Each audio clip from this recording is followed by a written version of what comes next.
Hello students, welcome to our channel. আজকে আমি তোমাদের জন্য রিম্যান ইন্টিগ্রালের লেকচার 13তে চলে এসেছি। খুব ইম্পর্টেন্ট থিওরাম, অনেকে বুঝতে পারে না। আগের থিওরামটা আশা করছি তোমরা দেখেছো। এই থিওরামটা আমি বলছি তোমাদের। থিওরামে আমি সোজাসুজি চলে যাচ্ছি। দেখো, একটা bounded function, a bounded function f is integrable on a b if set of its of discontinuity for only finite number of limit points। এই কথাটার মানে কি? আগের ভিডিওতে তুমি দেখবে আমি তোমায় পড়িয়েছিলাম যে রিম্যান ইন্টিগ্রাল হচ্ছে যে ফাইনাইট নাম্বার অফ ডিসকন্টিনিউটির ক্ষেত্রে রিম্যান ইন্টিগ্রাল আমরা পেয়ে গিয়েছিলাম। এরপর আমি আজ এই থিওরামটাই বলছে ইনফাইনাইট নাম্বার অফ ডিসকন্টিনিউটি কোনো ফাংশানে থাকলেও সেটাও রিম্যান ইন্টিগ্রেবল হবে। কিভাবে হবে আজকে আমি একটু স্টেপ বাই স্টেপ তোমাদের লেকচারে বুঝিয়ে দেবো। সবচেয়ে থেকে আগে তুমি দেখো, এটা আমার সাপোজ এ বি একটা ইন্টারভাল, এর মধ্যে অনেক ইনফাইনাইট নাম্বার অফ ডিসকন্টিনিউটি আমরা জানি না। আমরা ছোটোবেলায় মানে এই আগের ক্লাসে বা সিকুয়েন্সে একটা আমরা থিওরাম পড়েছিলাম, বোলজানো-ওয়ারস্ট্রেস theorem.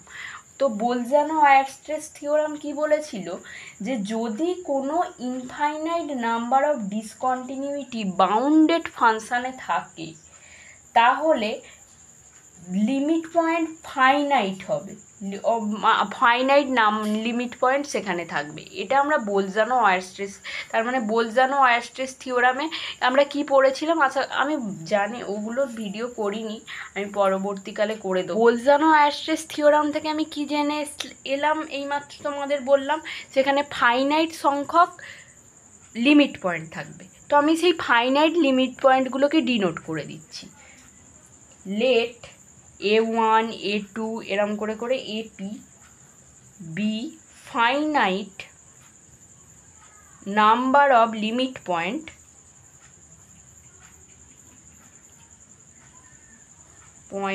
Offset of its point of discontinuity.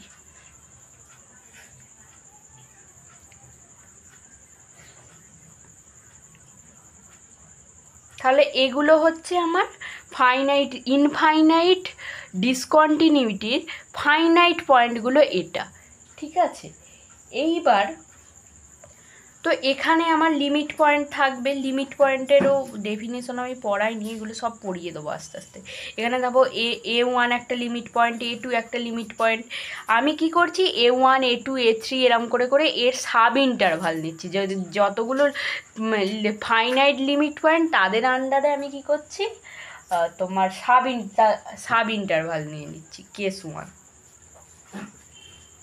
এর দুটো কেস হবে। একটা কি হবে দেখো, ইনফাইনাইট ডিসকন্টিনিউটিগুলো এই তোমার finite number of limit point নিয়ে কভার হয়ে যাবে। কারণ বোলজানো-ওয়ারস্ট্রেস থিওরামের নিয়মে কী ছিল আমার, যে যদি কি কোনো বাউন্ডেড ফাংশানে ইনফাইনাইট নাম্বার অফ ডিসকন্টিনিউটি থাকে তাহলে তার ফাইনাইট লিমিট পয়েন্ট থাকবে। তো এই লিমিট পয়েন্ট দিয়ে আমি দেখিয়ে দেবো এটা রিম্যান ইন্টিগ্রেবল, তাহলে সেখানে তোমার সেই ডিসকন্টিনিউটিগুলো কভার হয়ে গেল, ইনফাইনাইট ডিসকন্টিনিউটি। এরপর কি হবে, ফাইনাইট ডিসকন্টিনিউটিগুলো এবার যা আছে তা সেগুলো আমরা জানি, যেগুলো গুনতে পারা যায়। ফাইনাইট আর ইনফাইনাইট নিয়ে তোমাদের আর বিশেষ আশা করছি বলতে হবে না। তো আর তোমার ফাইনাইট ডিসকন্টিনিউটির হিসাবে আমরা তো জানি সেটা রিম্যান ইন্টিগ্রেবল হবে। তো সেখান থেকে আমি দুটো যোগ করে দেখিয়ে দেবো অ্যাকচুয়ালি এই গোটা থিওরামটা অ্যাপ্লিকেবল। পুরো ইনফাইনাইট ডিসকন্টিনিউটি থাকলেও আমার রিম্যান ইন্টিগ্রেবল সম্ভব। চলো তাহলে আমি এর আন্ডারে সাব ইন্টারভালগুলো নিয়ে নিচ্ছি। ভাবো A1 এর সাব ইন্টারভালগুলো নিচ্ছি A1 A' A1 double dash. A2 এর সাব ইন্টারভাল কি A2 dash A2 double dash. এরম করে করে কি AP dash AP double dash, এতটা পি পয়েন্ট অবধি আছে। এরা একটা কথা মাথায় রাখবে, এরা সবাই নন ওভারল্যাপিং, দে আর নন ওভারল্যাপিং, মানে একটা অপরটার সাথে লেগে নেই, একজনের থেকে অন্যজনের ডিস্টেন্স আছে অনেকটা। তো দেখো তাহলে আমায় কিছুই নয়, আমি জানি এবি বা এপি ইজ বাউন্ডেড, এটা আমরা জানি বাউন্ডেড অন এবি। তাহলে বাউন্ডেড যেহেতু তার গ্রেটেস্ট লোয়ার বাউন্ড থাকবে আর লিস্ট আপার বাউন্ড থাকবে স্মল এম আর ক্যাপিটাল এম। স্মল এম সমান ধরছি জিএলবি অফ এবি, মানে এবি ইন্টারভালটার মধ্যে গ্রেটেস্ট লোয়ার বাউন্ড, আর LUB least upper bound of AB, AB ইন্টারভালটার মধ্যে লিস্ট আপার বাউন্ড। আচ্ছা এইবার দেখো তুমি, আমি ইউপিএফ মাইনাস এলপিএফ এটা সমান কি দেখাবো, লেস দ্যান এপসাইলন। তো লেস দ্যান এপসাইলন নাই, এটা আমরা এপসাইলন/2 করবো, কারণ আমাদের দুটো দিক প্রমাণ করতে হবে, একটা ইনফাইনাইট দিয়ে করতে হবে, দ্বিতীয়টা ফাইনাইট রেজাল্ট দিয়ে করতে হবে। এবার আর is equal two 1 to n 1 to p, কারণ পিটা আছে না পয়েন্ট, তো পি লিখতে হবে সেই জন্য। এবার ইউপিএফটা দেখো, একটা সাব ইন্টারভাল সাপোজ ধরো XR-1 আর XR, তাহলে সেখানের মধ্যে কি হয়, আমরা ক্যাপিটাল এমআর নিই, এমআরটা কোনো একটা সাব ইন্টারভালের গ্রেটেস্ট লোয়ার বাউন্ডটা ডেল্টা আর, পিটা পার্টিশান নিতেই হবে, let P B any partition, না হলে ডেল্টা আর কোত্থেকে পাচ্ছি, ডেল্টা আরটা তো লেন্থ অফ সাব ইন্টারভাল, দুটো ইন্টারভালের লেন্থটাই delta R, let P B any partition on AB such that x0 greater than x1 greater than x2 এরম করে করে xn a is equal to b minus of r is equal to 1 to p। দেখো LPF এর মধ্যে least আপার বাউন্ডটা হচ্ছে MR, small MR, delta আরটা কি, delta R length of, যেখানে norm P less than delta. এইটাই লেখার আমার আসল কারণ। এই ডেল্টাটা কি, ডেল্টাটা হচ্ছে তোমার লেন্থ অফ সাব ইন্টারভাল,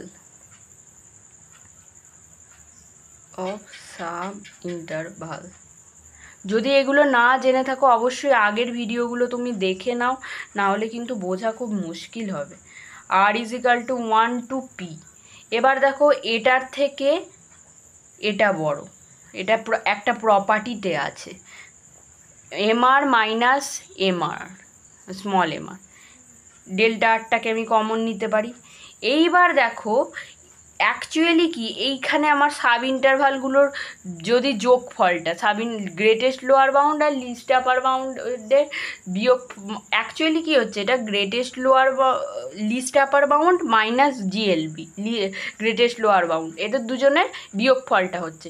প্রত্যেকটা সাব ইন্টারভালে কি হচ্ছে, এদের দুজনের লিস্ট আপার বাউন্ড আর গ্রেটেস্ট লোয়ার বাউন্ডের যোগফলটা হচ্ছে, বিয়োগ হচ্ছে, বিয়োগ করে করে প্রত্যেকটা সাব ইন্টারভালের যোগ করা হচ্ছে আমার।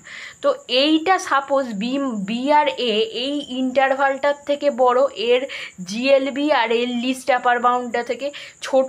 দেখো আর একটা জিনিস ভালো করে বোঝো, এই আমার এবি, এটা একটা ইন্টারভাল, এর মধ্যে আছে লিমিট পয়েন্ট A1 A2 এরম করে করে এপি, এর মধ্যে সাব ইন্টারভাল আছে A1 dash A1 double dash, এখানের মধ্যে A2 dash A2 double dash, ঠিক আছে, এরম করে করে এপিতে আছে AP dash AP double dash, তাই তো। এইবার আমার এই ছোট ইন্টারভালটার মধ্যে কি হচ্ছে, actually greatest list upper bound, মানে এই লিস্ট আপার বাউন্ড মানে তোমরা জানো আশা করছি, লিস্ট আপার বাউন্ড আর গ্রেটেস্ট লোয়ার বাউন্ডের বিয়োগফলটা প্রত্যেকটা সাব ইন্টারভালে হচ্ছে। তো তাদের প্রত্যেকটা সাব ইন্টারভালের আমরা যোগ করছি, গ্রেটেস্ট লিস্ট আপার বাউন্ড থেকে গ্রেটেস্ট লোয়ার বাউন্ডটা বাদ দিয়ে এই ছোট ছোট সাব ইন্টারভালটা যোগ করছি, এটা অ্যাকচুয়ালি বিয়োগ করছি এদের দুজনের, মানে সাব ইন্টারভালের least upper bound minus GLB least greatest lower বাউন্ডটাকে। এবার এরম করে করে প্রত্যেকটা পি সংখ্যক পুরো সাব ইন্টারভালে রয়েছে। তারপর দেখো লিস্ট আপার বাউন্ড যেটা সবার একই জিনিস হচ্ছে, এই ইন্টারভালটার ক্ষেত্রেও list upper bound minus GLB, greatest lower bound হচ্ছে এই ইন্টারভালটা, এখানে যতগুলো ইন্টারভাল আছে তাদের মধ্যে least upper bound minus GLB হচ্ছে। তারপরে এর ক্ষেত্রেও এবার আমি কি করছি, প্রত্যেকটা সাব ইন্টারভালের যোগ করে ফেলছি। এবার এই যে যোগফলটা, ছোট ছোট সাব ইন্টারভালটার যোগফলটা অবশ্যই এই বড় গোটা যে এবি আছে, গোটা যে সাব ইন্টারভালটা আছে তার থেকে ছোট, এর যোগফল যতই হোক, এত ছোট ছোট, তার থেকে এবিটা বড় সবার থেকে, এদের এই এবি ইন্টারভালটার least upper bound minus GLB এটা বড়। তাহলে এখান থেকে আমি এটা বলতেই পারি এম মাইনাস স্মল এম। এমটা কি, এমটা হচ্ছে গ্রেটেস্ট লোয়ার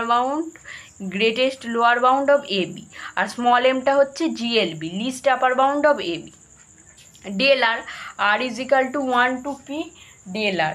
এবার ডেল আরটাকে আমি কি করব দেখো, একেই আমি সরিয়ে এপসাইলন বাই 2 করব।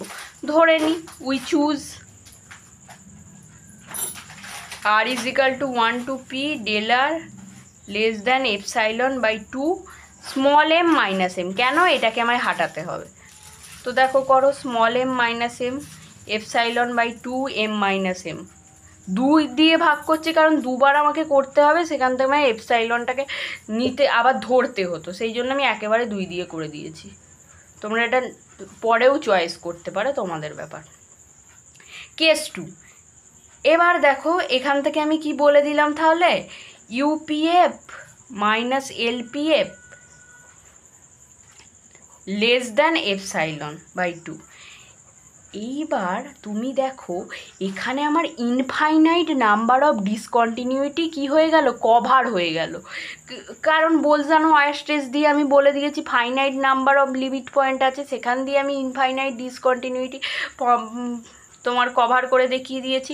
আর বাকি কারা পড়ে থাকলো, ফাইনাইট ডিসকন্টিনিউটি। তো ফাইনাইট ডিসকন্টিনিউটিগুলো লিখি এ1 ড্যাশ, এ1 ড্যাশ, তারপর ওখানে তোমার A1 double dash A2 dash, এরম করে করে যাবে তোমার AP ডবল ড্যাশ B। ঠিক আছে, এইবার এর ক্ষেত্রে দেখতে হবে, এবার কভার হয়ে গেছে দেখো বাই বোলজানো থিওরাম, ওয়ারস্ট্রেস থিওরাম দ্বারা ইনফাইনাইট ডিসকন্টিনিউটি কভার হয়ে গেছে। তাহলে কারা পড়ে রয়েছে, পড়ে আছে ফাইনাইট ডিসকন্টিনিউটিগুলো, ফাইনাইট ডিসকন্টিনিউটি পড়ে আছে। এবার আমরা কি জানি, উই নো, আগের থিওরামটা ইউজ করে দিই, তোমার UPF minus LPF less than epsilon দেখাতে হবে। আচ্ছা, সেটা দেখানোর তো একটা নিয়ম আছে।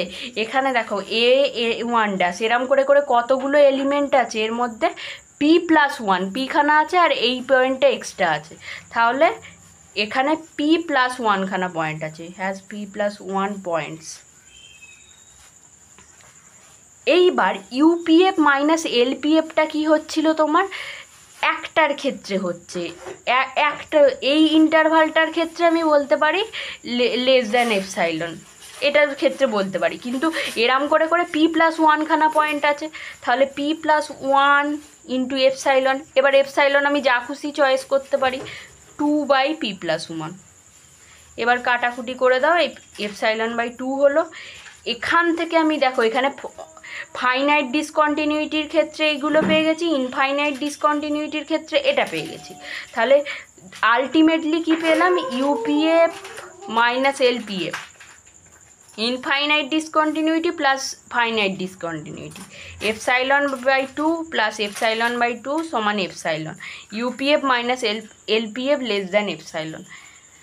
তো আজকে আশা করছি তোমরা বুঝতে পেরেছো, একটা বাউন্ডেড ফাংশান এফটা ইন্টিগ্রেবল হয়ে গেল, এইটা দেখানো মানেই আমার ইন্টিগ্রেবল হয়ে যায়। আজকের জন্য এতটুকুই, দেখা হবে পরের ভিডিওতে। ততক্ষণের জন্য পড়াশোনা করো, আর কোনো রকম কোনো ডাউট থাকলে অবশ্যই কমেন্টে জানিও।